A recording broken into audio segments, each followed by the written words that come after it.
I'm J.R. Church. Welcome to today's analysis of the news. Israel again is front and center on the news today.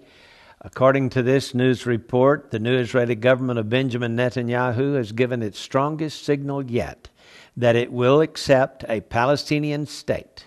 However, they reject peace negotiations with Syria.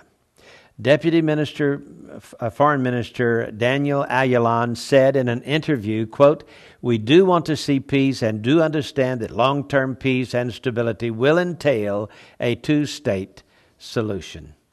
He said Israel will honor the previous government's commitments and accept the internationally backed 2002 peace plan, or roadmap as it's called, which calls for the creation of a Palestinian state. Ayalon said in its most explicit acceptance of Palestinian statehood since Netanyahu formed the government in March. In an interview only yesterday in his Jerusalem office, Ayalon, 53 years old, said Iran is vulnerable, and he called for stronger sanctions against the country of Iran in order to halt its nuclear program. Iran's links to Syria, he said, are very, very worrisome. He said, under the present circumstances, I think it would be ill-advised for Israel to hold talks with Syria.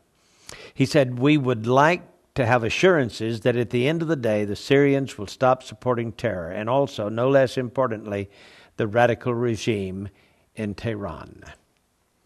Palestinian Authority President Mahmoud Abbas also said yesterday that the resumption of peace talks with Israel is dependent on its acceptance of a two-state solution. He said, quote, "Our conditions and requests are within the context of a two-state solution, the halt of settlements and the demolition of homes."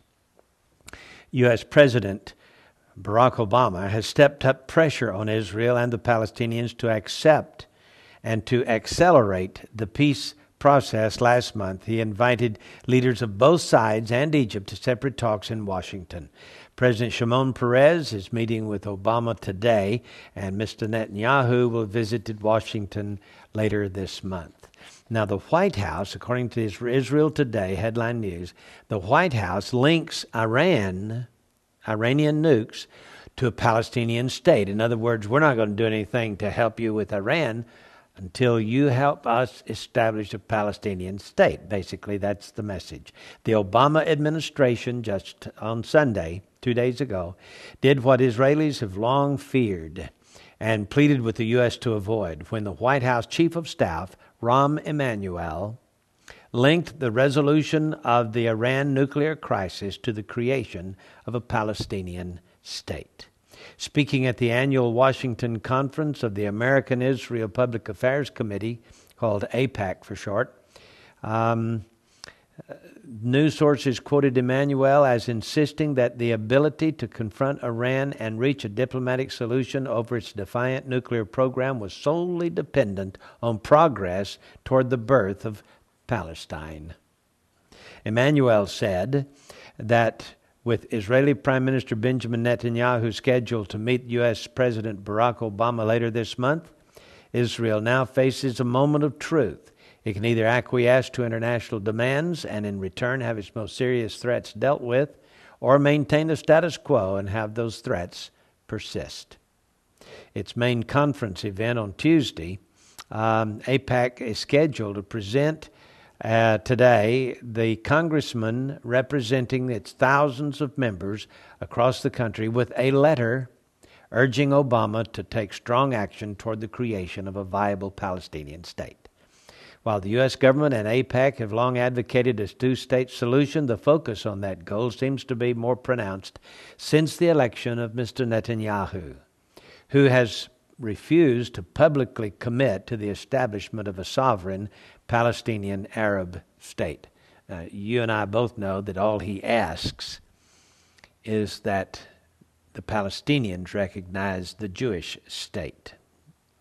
Netanyahu insists that the world must take into account the example of the Gaza Strip, which was fully surrendered to the Palestinians only to become the first territory officially ruled by a recognized terrorist organization and a launching pad for regular attacks on Israel.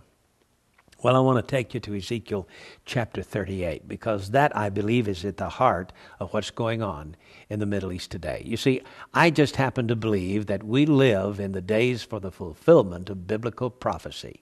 And I'm convinced that this battle of Gog and Magog is going to take place soon. I don't know how soon is, but I'm talking within the foreseeable future, not in the next generation or 50 years down the road.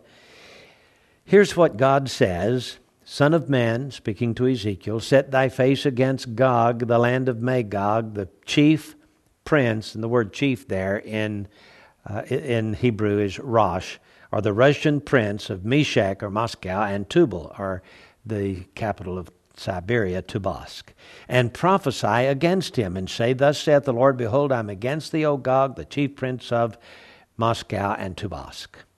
And I will turn thee back, and put hooks into thy jaws, and I will bring thee forth, and all thine army, horses and horsemen, all of them clothed with all sorts of armor, even a great company with bucklers and shields. This is, of course, antiquity speak for the modern instruments of warfare, all of them handling